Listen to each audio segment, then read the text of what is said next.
Loan राहत कहीं बन ना जाए आफत।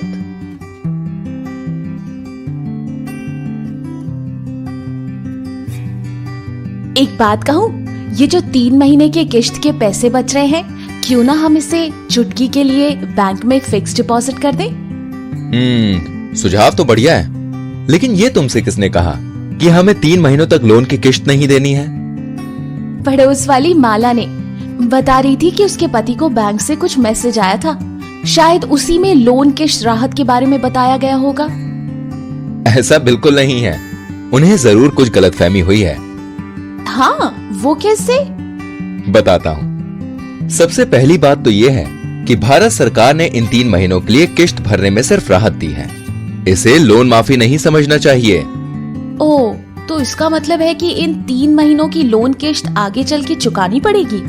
बिल्कुल, और यही नहीं, इन 3 महीनों तक ब्याज भी जुड़ता जाएगा, जो कि बाद में किश्त के साथ चुकाना ही पड़ेगा। ओह, दूसरी बात, ये राहत केवल उन लोन धारकों के लिए है जिनका लोन खाता या आउटस्टैंडिंग अमाउंट रेगुलर है, यानी कि जिन्होंने अब तक समय पे अपने लोन की सारी किश्तें चुकाई हैं और 1 मार्च तक जिनका लोन खाता रेगुलर था। चलो शुक्र है कि हमारा लोन खाता रेगुलर है, तो फिर क्या हमें इस लोन राहत का लाभ उठाना चाहिए?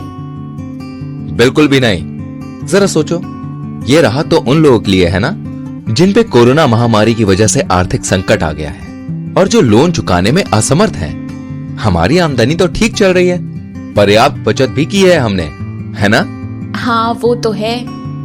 तो फिर बेवजह राहत लेके अपनी किश्तें क्यों बढ़वाना? और ये भी सोचो कि इन 3 महीनों में चक्रवर्ती ब्याज जो जुड़ता जाएगा, उसका बोझ भी तो हमें उठाना पड़ेगा ना।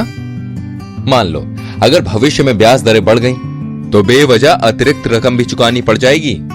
इन सब झंझटों में क्यों पड़ना? जब हम लोन चुकाने में समर्थ हैं, तो अपनी किश्त चुकाने का नियम भला क्यों तोड़ें?